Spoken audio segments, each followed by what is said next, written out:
Hi friends, पिछले video में हमने भाग 2 के बारे में पढ़ा था, जो कि नागरिकता था। भाग 2 हमारा जो कि 5 से 11 तक था, अनुच्छेद 5 से 11 तक था। आज के वीडियो में हम भाग 3 के बारे में पढ़ेंगे। भाग 3 हमारा मूल अधिकार के बारे में है, जो कि अनुच्छेद 12 से 35 तक है। तो चलिए स्टार्ट करते हैं। अनुच्छेद 12 में भाग 3 के प्रयोजनों के लिए राज्य शब्द को परिभाषित किया गया है।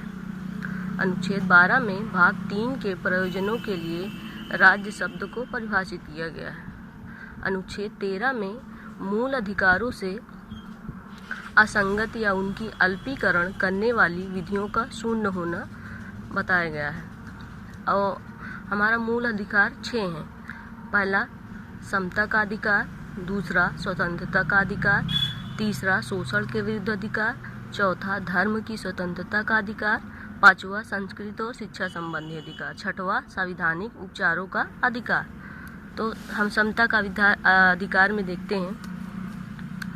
अनुच्छेद 14 विधि के समक्ष समता तथा विधियों का समान संरक्षण के बारे में है।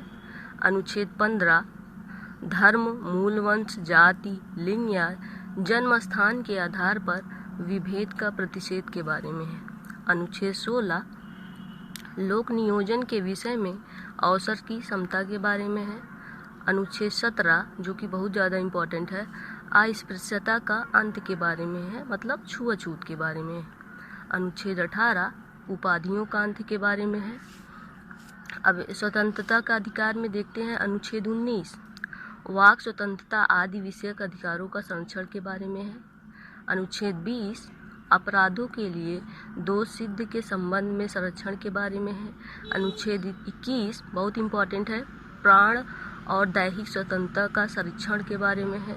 अनुच्छेद 21 का बालकों 6 से 14 वर्ष को शिक्षा का अधिकार संविधान 86वें संविधान संशोधन अधिनियम 2002 द्वारा अंतः स्थापित है।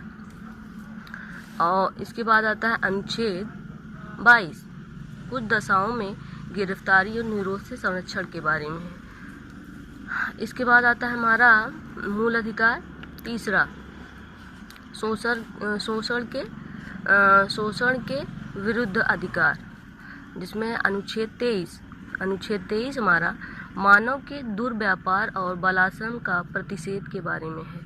अनुच्छेद 24 ये भी बहुत इम्पोर्टेंट है, कारखानों आदि में बालकों के नियोजन का प्रतिषेध के बारे में है, जो कि हमारा 14 वर्ष के बालकों पर लागू होता है।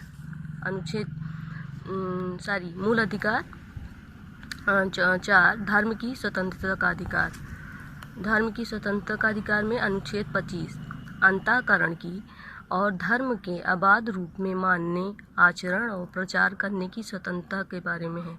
अनुच्छेद 26 धार्मिक कार्यों के प्रबंध की स्वतंत्रता के बारे में है। अनुच्छेद 27 किसी विशिष्ट धर्म की अभिवृद्धि के लिए करों के संदाय के बारे में स्वतंत्रता के बारे में है। अनुच्छेद 28 कुछ शिक्षा संस्थाओं में धार्मिक शिक्षा या धार्मिक उपासना में उपस्थित होने के बारे में स्वतंत्रता के बारे में है। इसके बाद आता है हमारा मूल अधिकार 5वां संस्कृति और शिक्षा संबंधी अधिकार, जिसमें है मेरा अनुच्छेद 29।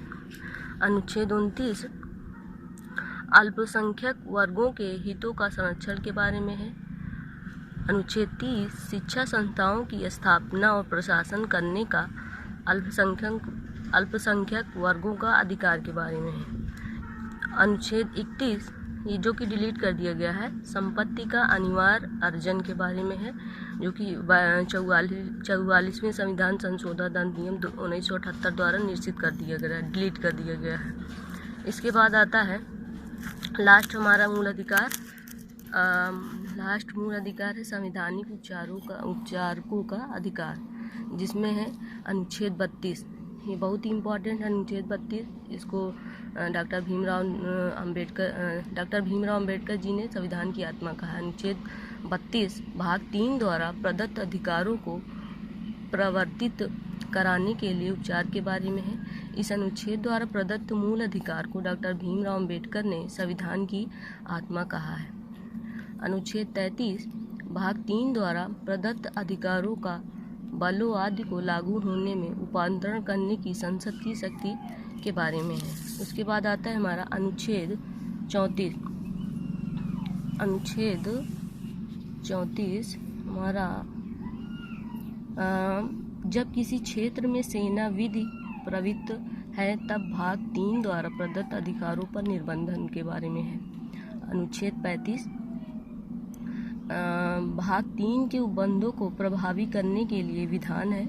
अस्पृश्यता तथा बालाश्रम के लिए संसद ने इस अनुच्छेद के तहत दंड का प्रावधान किया है। फ्रेंड्स, एक बार इसको आप लोग स्क्रीनशॉट ले लीजिए।